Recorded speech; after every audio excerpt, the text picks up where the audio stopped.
Hey, welcome everybody to Not So Famous Achievers. Weekly conversations with some of the world's most amazing but not so famous achievers on what they did and how they did it and what you can learn from their journey. With your hosts, Will Christ and Robert White. Hey, guys.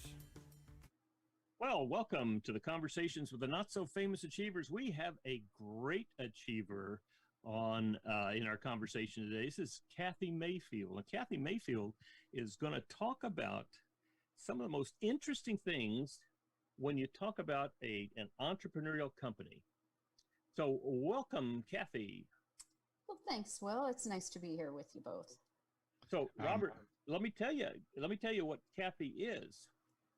Kathy is the integrator, and she started off as a personal assistant to one of the great supporters of EOS called Traction Tools. So welcome her. Welcome, Kathy. I'm looking forward to finding out more about how you somewhat automate this wonderful system that I've learned about through the book and through Will. It's been a wild ride and so much fun. So, Kathy, tell us a little bit about how you and Todd Smart, the founder of Traction Tools, how did you get together? Interesting story. Todd and I met through a Craigslist ad. Who would have ever figured that you could find the most inspirational partnership through a visionary and an integrator, CEO, second in command, chief operations officer, through a Craigslist ad. I was looking for a part-time gig just to pay for some hobbies that I had. Thought I can do this job, hands tied behind my back. And when I met Todd, I had a legal background. And when I met Todd, I fell in love with this entrepreneurial community. The entrepreneurs that are just making the day-to-day happen through small business, through medium-sized business. I was like, wow, this is what's making the world go around. And I realized I could have an impact on that I could help somebody gain their life back. Todd was struggling. He was disorganized, really great at what he does. Super inspirational coach, helps many teams and organizations through their journey of EOS and profitability. But when he was not good at, he was not good at. And he provided a way for me to shine in the things that I'm really good at. And it became this perfect marriage in all the loving professional ways where he let me just take off and do the things that I'm really good at. He started to set goals and he started to find success in setting those goals. And I didn't like to do sales. I didn't like to do the marketing. I didn't like to do the coaching. I don't like to be the person in front. This kind of work is, it requires something from me to prepare. Love people. And so I just get into a mindset, how can I help people? How can I help these humans that are making the world go around get everything that they want out of their life? And it was just by executing on the day-to-day tasks for his business. And so he started to hit his goals. He started to get, his coaching practice built out and thriving and starting to set personal goals. And those started to get accomplished. And he started to travel less and be home with his family more. And as he thrived, I thrived. Mm-hmm. And it really just became this perfect relationship where I get to do all the things that I love to do and I'm good at. Todd gets to do all the things that he loves to do and he's good at. And neither one of us get to live in this existence of work. It became so much fun. He provided an opportunity for me to learn how to operate a business. He learned that he can say no and still have all the things that he wants in his life through powerful conversations. And so here I am today, just bringing that philosophy to a team of Traction Tools employees, our clients, our vendors, our partners, through other coaches, even our own competitor. We're like, hey, boats rise in high tide. Whatever is in the best interest of the client, let's just help entrepreneurs help their employees get everything that they want out of their life. Yeah. We just happen to do it through software. Well, and now, would you say that you're living the EOS life right now? I have always lived the EOS life. I just didn't know what that was. So, so let me ask the questions. Are you Yes. only doing the things you love doing? Absolutely, 100% of the time. And are you working with people you love working with? Absolutely, 100% of the time. Now, Do you? does that mean I'm always working with the people that I want to? No, because then there's the tools that EOS provides to us to go Mhm, through our people mhm. issues. So that winds up being So that the right winds people. up being Mhm. the right people 100% of the time. And are you making a great contribution? Do you know that you're making a great contribution? I love to see the clients come back and say, oh my gosh, you just gave me my life back. I don't have to run an awful level 10. I get to do this through software. Absolutely, 100% of the So time. here's a tough question for you now. Are you being compensated appropriately? Yes, 100% of the time. I am 100% confident I am being paid above market rate Uh-huh. and adding the value to the business and the partnership of ownership. That's the And most important thing to me. number 5, Yeah. do you have a time for your other passions? Yes. I also became an entrepreneur. Tell us about that.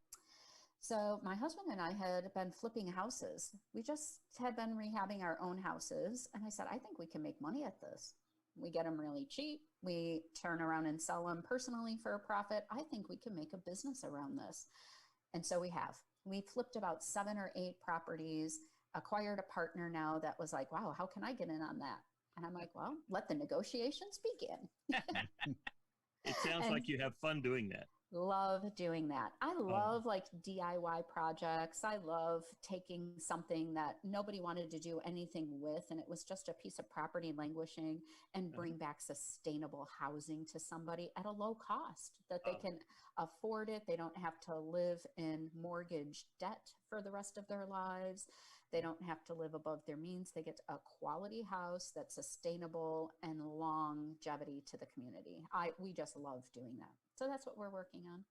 well, I think what you are doing is what one of my clients is doing. I mean, as he began to live the EOS life, right?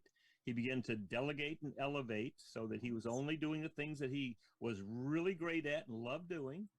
And he began to delegate that to people that he really loved working with. And he discovered that he was making a great contribution to the whole company. And he certainly was being compensated appropriately. In fact, during COVID, he and his partner, his brother, decided they were going to take a total pay cut.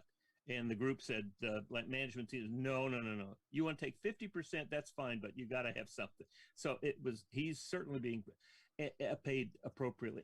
And then he took his time and started working with Dignity Moves, which has the goal of getting 5,000 people off the streets in California with low cost interim supportive housing.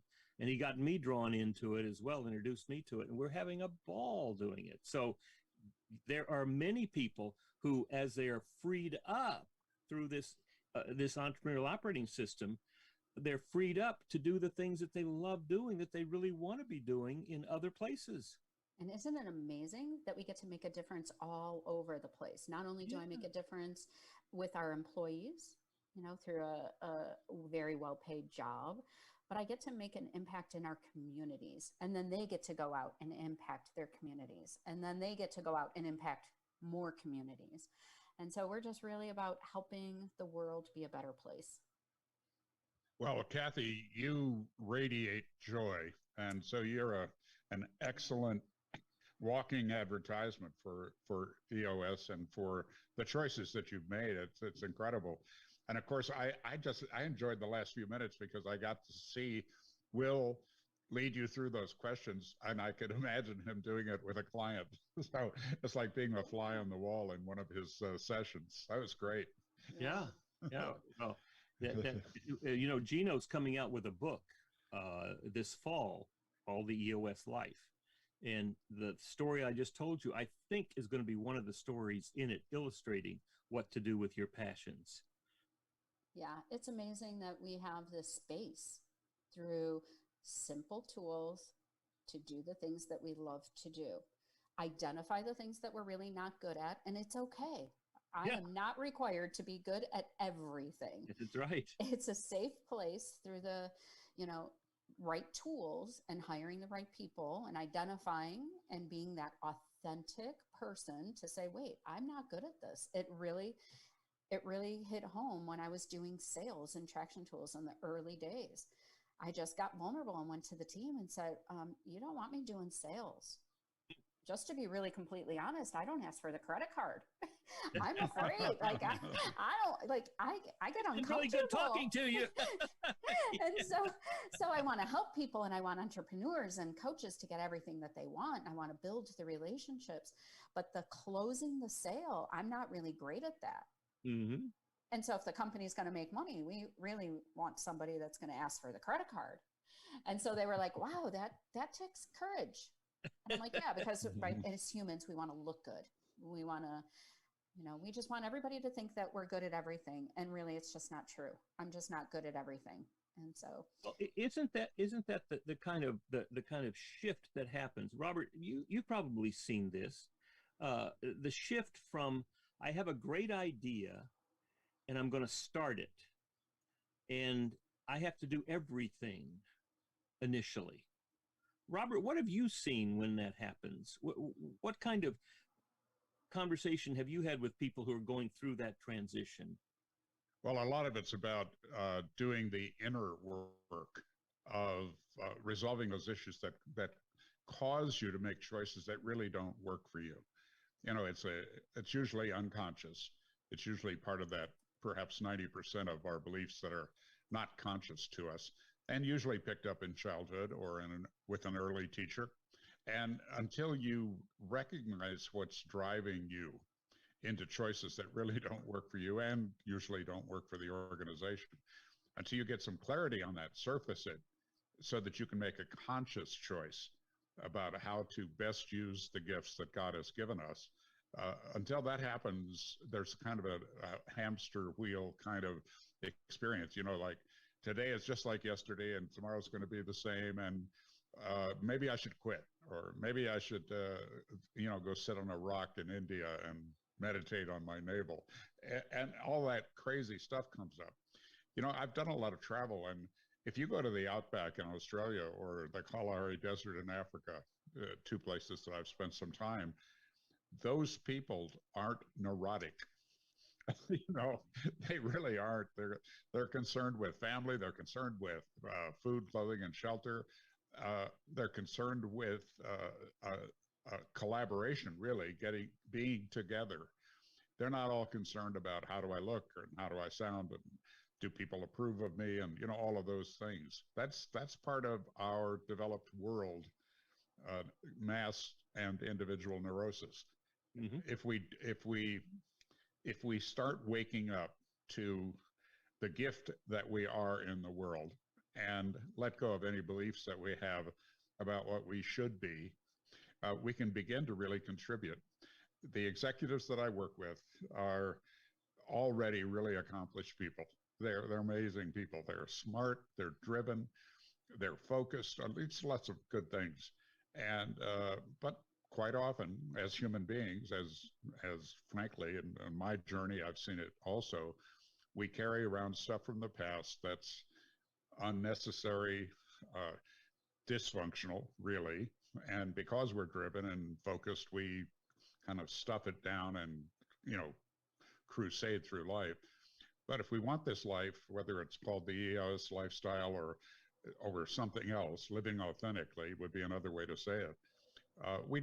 One of my clients works for a major Fortune 500 company, and she was talking about the chief financial officer of that company needs to replace his chief of staff. And the reason for the replacement is that the incredibly talented person now holding the job is exactly the same as the CFO. So there's no balance in it. And Kathy's talked about, to be an addition, you have to be different. You have to fill those gaps. But so the office that they've somehow created in the last couple of years is one that lacks heart. It's technically outstanding around the numbers, around analysis, around all of the things that a CFO does, but the relationships have suffered all around him. Yeah, and it was just one single hire, the wrong hire, and one that was made unconsciously. yeah, I mean, yeah. Well, and that's one of the things that EOS does, Kathy, right? I mean, it does help people to be much more conscious about what they're doing. Yes, in a very simple way. I loved the simplicity of EOS. Like I said, I came from a legal background that everything had to go through associates and partners, and then you had to go to this committee and you had to go to that committee. And when I realized that we could just take simple tools, have very open, honest conversations, right, about being in a team where we're receiving the blind spot coverage, providing it back to others in an honest, authentic way, that in a very simple way, we could all get on the same page and all get the outcomes for the greater good that we us than 10 minutes. I was like high-fiving when Todd taught me that. I was like, wait, are you like, really? Like, he's like, yeah, just say it in half the words. And I'm like, wonderful. And so then I was like, oh, I have this people issue. And he was like, oh, well, okay, well, let's go through it. And he showed me the tools of how to go through it. And so when I believe people have access to simple tools, they can grasp the deeper concepts that might require more emotional intelligence or more strategy. But don't spend your energy on like trying to figure out what you're not good at. We really know what we're not good at or what we don't like to do. So let's just create an environment of trust that is, lay a foundation of trust such that all the other things that we compile on top of that end in the results that the company wants. Mm-hmm. Kathy, could you remind me again that you're not a good salesman? No, I'm not. I can enroll people. I can share the why of why we do things. But I sold real estate too. And I got out of real estate because I felt bad asking people to sign the contract. Like, are you sure and I would ask them, are you sure you want to go and spend, $300,000 on a house? I could show you one. And then my team is like, Kathy, yes, if they want to buy a $300,000 house or whatever it was, right? And so I just never closed the sale. But I am a good enroller. I believe in empowerment of people, that people want to do well. They thrive and strive to succeed and do well and contribute to the greater good. It's really just providing a space for them to do that. I give it back. Pay it forward, however we want to talk about it, but gifts Kathy, were given to me. You probably had people who were going around saying, when are you going to ask me to sign? I did. I did. Where do I give my money? That's funny. It's cute. I really do believe in the work that EOS is doing. I believe that it provides a simple way for business owners, business teams, individual contributors to gain access to freedom. Yeah. Freedom of, and what Gino taught us was that we were looking for freedom of time, right? So we own our time. We're looking for freedom of money, financial freedom, and we're looking for freedom of relationships, not from, but freedom of relationships, so that we're really choosing the people that we want to associate with. I mean, it was such a gift to discover just a couple of months ago, this wonderful guy named Robert White, and it was on a podcast. And I don't even know how we got together on that podcast, but now there's real joy in just being with Robert. We don't agree on everything, but that's not the point. And I think that would be really boring, wouldn't it? Wouldn't it, Robert and Will, if you agreed on everything? If there was no give and take, there was no thought leadership, there was no I believe iron sharpens iron. And so Yes. I surround myself with people that make me better. I don't want to be, the tall man on the totem pole, because that doesn't inspire me to be better. I love the little healthy competition that happens in teams when one person's getting their goals and their rocks done, and I'm like, oh, I'm behind.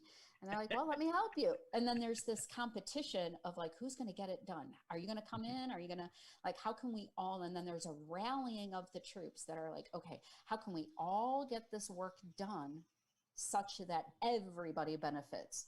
We're not siloed. We build teams. I love the healthy competition.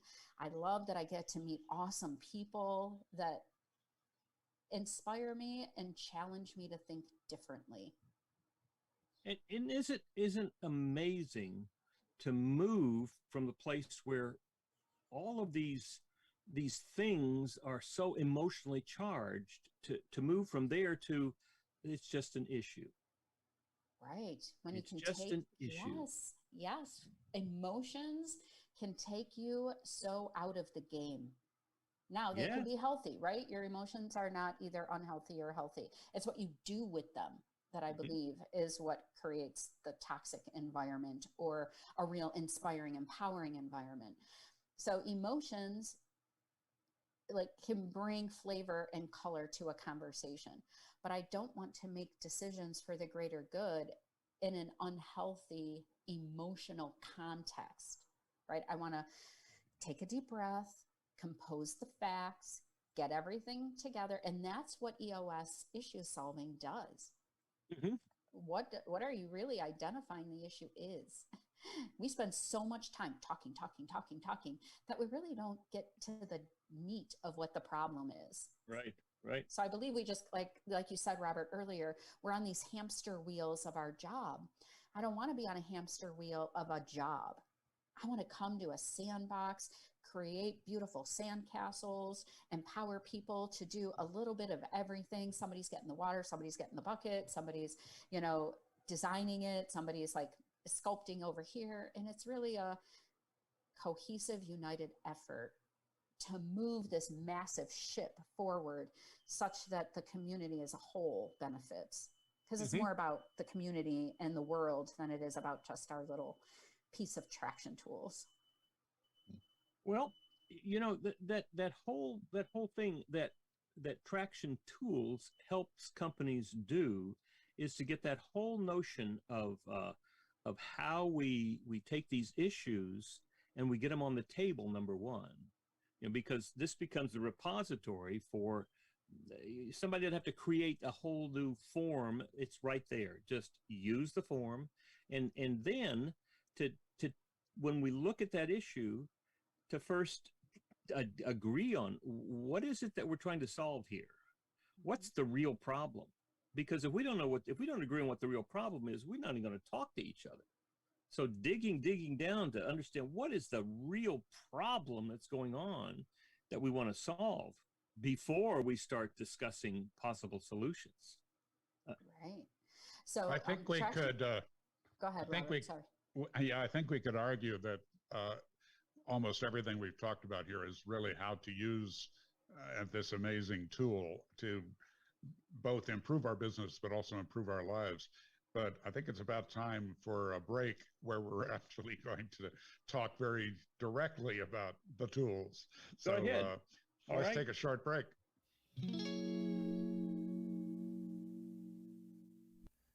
Traction Tools is the EOS software for visual collaborative problem solvers like you, built to manage each key component of your business, including vision and traction, data, people, meetings, and even process.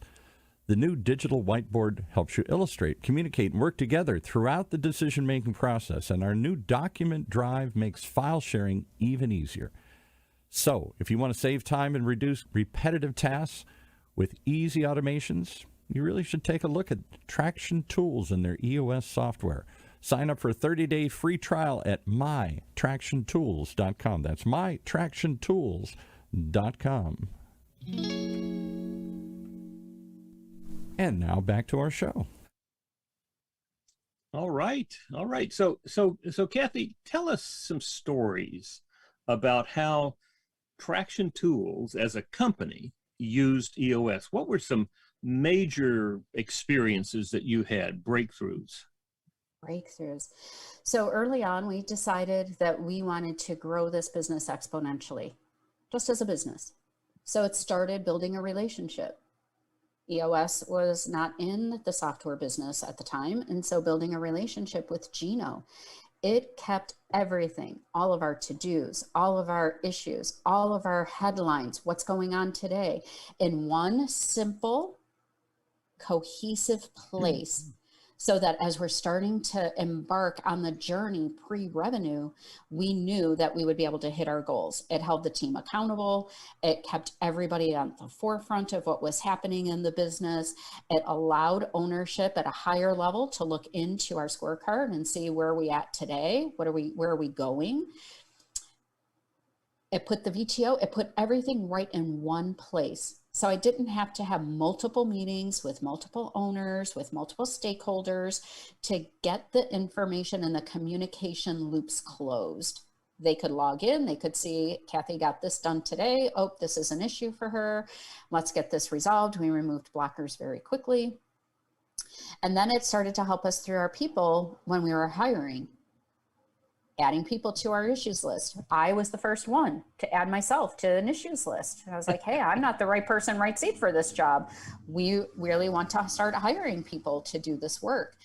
And so it really just kept everything in one place, simple, cohesive, and the accountability factor allowed us to actually grow, hit our numbers, hit the milestones that we wanted to within the business, and it documented it. There was no he said, she said. It wasn't like I could be off in some little office somewhere doing my thing and not being held accountable. Nope, every day somebody was holding me accountable. And we operated our weekly meetings, our level 10s, in the early days, every other day. It was 3 of us that were starting, and we're in communication every day, iterating software, beta testing something, developing something. Instead of going into an email, all our developer had to do was go into Traction Tools itself. It allowed the developer to create empathy for the user, build a solution that entrepreneurs would actually use as he was an entrepreneur. And then Todd was providing insight into the EOS operation. Like, how do we operate this software such that they're not distracted from running their business on an operating system that will allow them to hit their numbers, hit them, get their goals completed. And so it was a simple way for us to just keep it all in one place. And we started to grow fast. It was like, hit that number, the next 90 days, we were hitting our numbers. I think in the first 5 years, we always came within 1 or 2%. Always got our rocks done. Maybe not 100% getting rocks done. And a couple of quarters we did. And I was like, wait, and I wasn't the integrator at the time. I was just an executive assistant helping Todd and ownership execute the business. And I said, wait, there's something wrong. There's an issue. We're not pushing ourselves hard enough, because I could see over a couple of quarters, we were getting 100% of our rocks done, 100% of our to-dos. I said, I think we could push ourselves a little bit harder. Yeah, that's the whole point, is we only are asking 80% right. of the rocks done, right? And those numbers that you're talking about weren't goals. They weren't hopes. They were predictions. Correct. And so you were getting very good at predicting what was going to happen every 90 days. Yes. It allowed us to push ourselves. It allowed us to think bigger, dream bigger, stretch ourselves. And so then there was a quarter that we came in and we were like 70%. And I was like, oh, we're on the right track here. Let's keep going. Right. So it got this flywheel that was spinning. And then we started to gain clients. And then we're like, hey, and they're asking us the same thing you did. Well, how do we use this? How did this help you? And I was like, yeah, this is what I've noticed. By keeping the accountability at the forefront, the he said, she said went away. Everybody knows what they're supposed to do. Everybody's in alignment. Our communication circles are closed. And we started to grow fast. And then we started to watch our clients grow. And then they're saying, wow, I can't believe it. Like, oh my gosh, this is awesome. We actually had a successful quarter. And I said, what's your definition of success? And they were doing the same thing. Oh, scorecard numbers are in the green. Our rocks are getting complete. Our net to-do completion is at 90%. We're hitting our annual goals. And so the first 2-3 years, we were hitting our numbers within like 1%. And then COVID hit, and we still succeeded. We were still thriving. Our clients were still thriving. And people would call and they'd be like, oh, we want to quit. And I'm like, it's 5 minutes too soon to quit. Don't quit.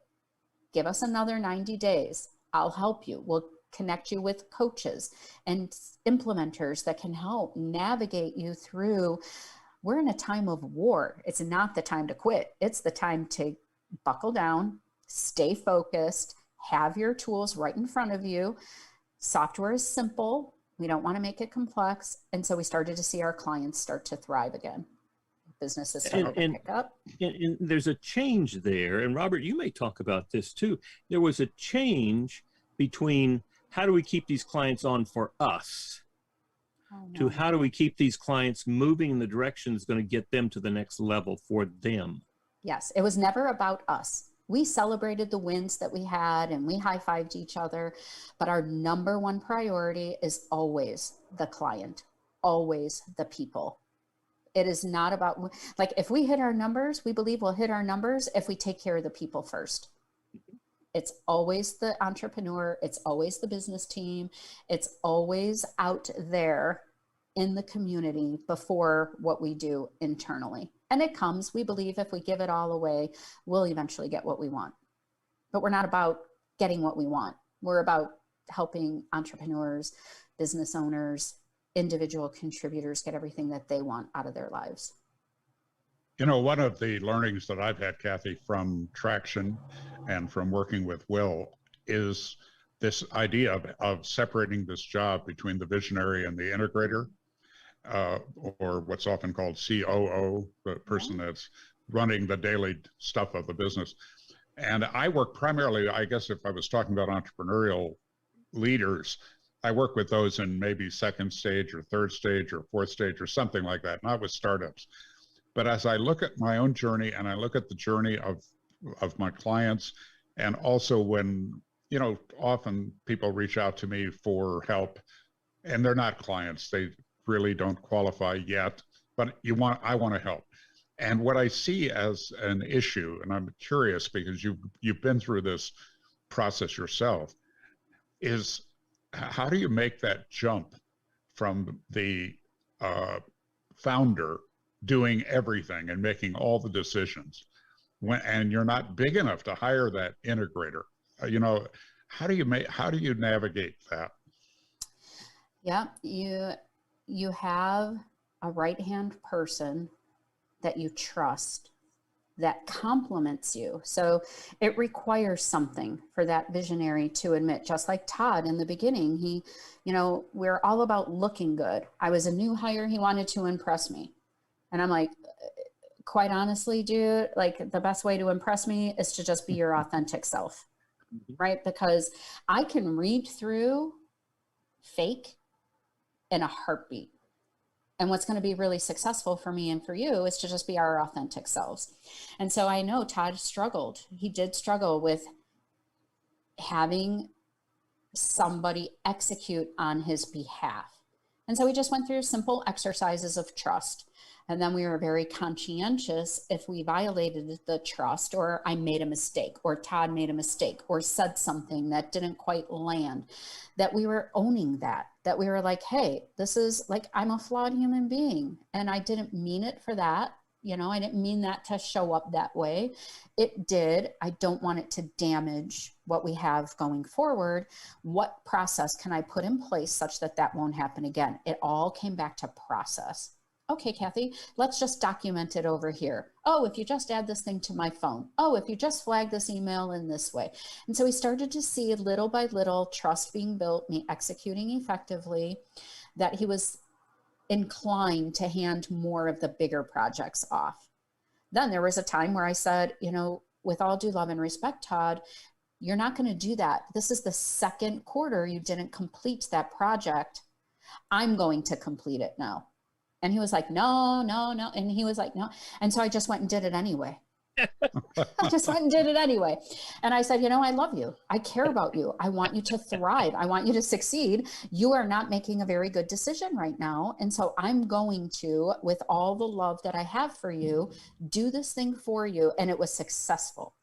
So all along the way, I said, hey, I just want to give you a status update. Can we get on the same page so I can give you a status update? And so we saw that communication was going to be like consistent, that he was going to get the high level things that he required so that he could be out of the weeds of that project. And then that project was successful. And then a real funny story about my integrator journey was I did not start as the integrator of Traction Tools. I started as Todd's executive assistant. There was a finance person that was sitting in the seat, and her and I had a conflict. I didn't have a seat on the accountability chart. And I just went to the whole team in a level 10, and I said, added myself to the issues list again. And I said, I just want to be really honest here. When people say they want to be honest, I don't want to leave the impression that I lied before. What I'm saying is I want to be really vulnerable here. In order for her to succeed, I believe it's best that I step off. Let her own the seat. She's going to thrive. We won't have the personality conflict that we have over here. I can go execute over here and she can go execute over there. And ownership came back and said, whoa, whoa, whoa, whoa, whoa, whoa, wait. The one person that is executing that cares about the greater good of the business. You're willing to give up your role in the team for the greater good of someone else. This is the integrator role. And I'm like, okay, well, I'm just doing what I do.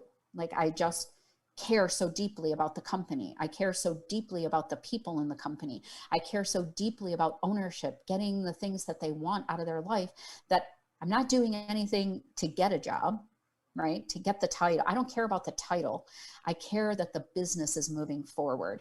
And they said, that is what the business requires right now. And so here I sit today, building a team of powerful, capable people that have a voice in the operation of the business. It's not my way or the highway. Everybody contributes through an effective level 10. Every department in our business runs a level 10. Every employee has an opportunity to have their voices heard. We give shout outs, we give high fives, we acknowledge the successes and wins of our individual contributors, along with owning our own mistakes. When I make a mistake, I don't just sit to ownership and own my mistake. I'm going to the entire company saying, hey, I just want to let you know, I did not succeed in this area. What am I going to put in place such that this won't happen again? Because this impacts you. There's a cost and an impact for me to make that mistake. And I don't want to be the hindrance or the blocker for the team. So this is the process I'm going to put in place. What that has created is a level of integrity in our business that I have not seen in many other organizations. So now our individual contributors, our managers, our finance team, our partners, they're coming to us saying, hey, we just want to acknowledge the integrity that your company has. We get it. And we want to also restore our integrity. Our invoice was late. We didn't get that email over to you on time. And so we see this integrity thing happening that just makes our community better. So, well, I was talking this morning with somebody, and it seems to me that there's two very significant shifts in the organization that's moving through in the EOS process, and sometimes that's about 2 years, sometimes longer, sometimes shorter. But in those, some of the two major shifts, and the first one is for the owner, the founder, the CEO, the head dude to say, and sometimes I have to ask him to say it so the team really believes it, I am not the one making all the decisions. I am part of this team. Now, I may have my own perspective, I may have my own experiences, but this team is making the decisions. As long as you can all get on the same page, you're making the decisions. And that is a major shift for many people, because for years, they have been operating in various organizations with the idea that, well, the one who owns it, the one who is the founder or the head dude, it's all their decisions, and I'm just here to implement that. So making that shift, and sometimes asking the head dude to articulate that very, very clearly, and then going around the circle and say, do you really understand this is now your job to take responsibility for making decisions in your department in coordination for the greater good of the organization as you move toward your common goals? That's number one. And then you mentioned that, you know, everybody involved in a level 10. The second big shift is when somebody in the organization, the leadership team, will say to me, and it happens every time in the process, they'll say, well, now, are you telling us that in a manufacturing plant, are you telling us that even the one turning the bolts on the manufacturing floor is going to be involved in a level 10 weekly meeting and making decisions and solving problems? And Yes. I say yes. Yes. Oh, I'm well, with they you, are yes. capable of that. And that's the challenge, because that is a Yes. huge shift. Because when Huge. that person on the floor recognizes their job is helping the company achieve its goals, whoa, what a change. Change. So that is transformational. So I work with a female integrator mastermind group called FIM, and we have manufacturing integrators, right? They're female integrators of manufacturing companies. And they said the same thing. Oh, our visionary is so struggling with us having level 10s on the floor. And I said, wow, I would be advocating, do you want to do all the work, or do you want to empower them to do the work? Right? Because if you're not teaching them to solve your own problems, then you're going to become the problem solver for everyone. And I don't want that monkey in my office. I want to empower others to solve their own problems. They're in the weeds of it day to day. They know the best way to solve that problem. Now we have a VTO and we have a business plan such that they know the bigger objectives of the company. And I said, as long as you're not violating our VTO and you're not veering and creating a widget when we're selling software, I'm completely fine with you making a decision as long as it's in alignment with our VTO. And they're like, wait, I can go and I can decide to, you know, like buy this t-shirt over that sweatshirt. And I'm like, yes. Please do not bring your decisions into my office. I'm going Keep to that monkey out of my office. Yes. Right? Yes, I created a sign that has like a little monkey with like no monkeys. I want to teach you. I don't want to be your button pusher. I want to empower you and teach you, right? It's the responsibility of the managers and the leadership to teach them how to make those kinds of decisions. Absolutely, because tomorrow I have a quarterly meeting with one of my clients, and we're working on LMA. That's the tool, the lead, manage, and hold accountable. And the book that they're going to be reading afterward, because they read How to Be a Great Boss, which is it's really the script, the material for how to lead, manage, and hold accountable. But their book tomorrow to read next quarter is Ken Blanchard's book on the 1 Minute Manager Meets the Monkey. How to keep the monkeys out of your office. Yes, love that book. There's a education that happens within the management to teach their teams how to make those decisions, facilitating their level 10s, looking, and demonstrating what integrity restoration looks like, what vulnerability looks like, so they are empowered to come in a safe environment with their team and make their own decisions. And if we did not empower the teams to do that, Traction Tools would still be, a pre-revenue software company, because I can't make all the decisions. It's impossible.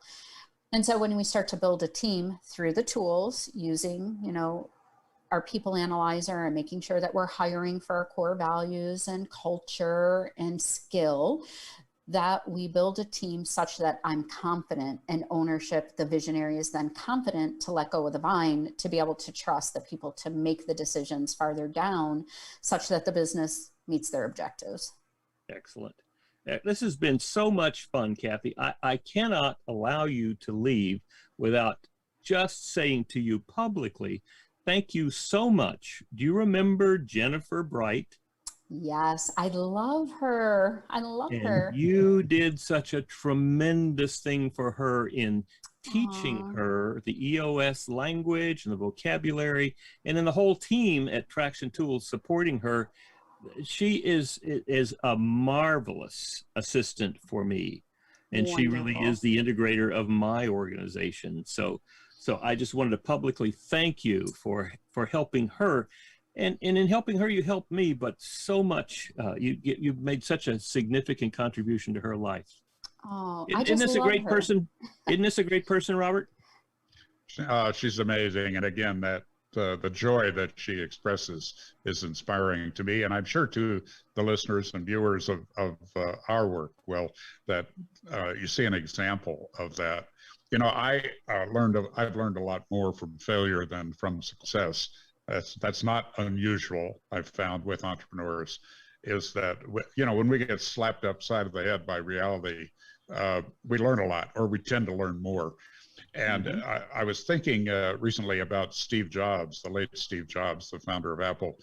You know, he had two major failures in a row: the Macintosh, which led to him being fired from his own company, and then Next Computer, which is the heart of everything they're doing today on the software side, but it was, as a company, a failure. And there is on YouTube a very kind of casual recording video of a meeting he did with the Next staff. And I don't know how it's titled, but you know, you dig around in YouTube, you can find it. And what I realized about it is that in his own stumbling, bumbling way, he was doing what Kathy just recommended in terms of driving decisions down in the organization. Even though he was the uber controller of everything, he really was encouraging people to think creatively, to think about solutions, to think about how do we make this whole thing work better. And he was very, in that video, for me at least, having read his book and watching the movie about his life, he was much more open. He was much more humble than, I don't know, like the common belief about him. And I think that journey toward having a kind of balance between humility and claiming your power for leaders is a really interesting subject that I think is triggered by Kathy's sharing today, for which I am grateful. But I think that's a subject that we're going to explore deeper in future podcasts. And we didn't get around to talking about it, but there's a huge shift that we're experiencing in business, in the country, in the world. We're in for a wonderfully exciting path for the next 10 years. It's exciting. So, Kathy, let me ask you, what would be your encouragement for entrepreneurs in the world today? Don't quit. It is 5 minutes too soon to quit. There are people that want to help you gain your life either back or to continue that pathway of thrivability. So we are happy to help. It's our number one core value, helping. The team at Traction Tools does it in their communities. Don't quit. Count on the people that you have built around you. You intentionally brought them into your life. Keep doing that. Find a way to entrust them so you allow yourself the freedom to do all the other things that you're really passionate about in your life. And there are people in the community that want to help, from coaches to software vendors to other peer groups like EO and Vistage and YPO. And then the community and your family as a whole, we want to help get all the things that you want out of your life. So that's my one recommendation: 5 minutes too soon to quit. Great. Thank you so much, Kathy, because you just continue to show Robert and me and all of our listeners that you don't have to be famous to make a tremendous contribution to the business world and to people's lives. Thanks, Will. Thanks, Robert. It's been such a pleasure to spend time with you. send my best to Jen. I will Correct. connect with her very soon. It was just a pleasure to get to know Great. her. She enriched my life just as much. And so, Excellent. Well, thank you so much for thank being you with so us. much. Bye-bye.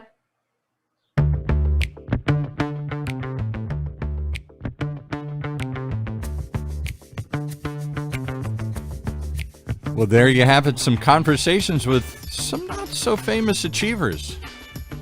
People have done a lot, and a lot of things we can learn from them. Right here in Orange County's only community radio station, OC Talk Radio.biz. Streaming live from the Cove here at the University of California, Irvine's Beale Applied Innovation Center.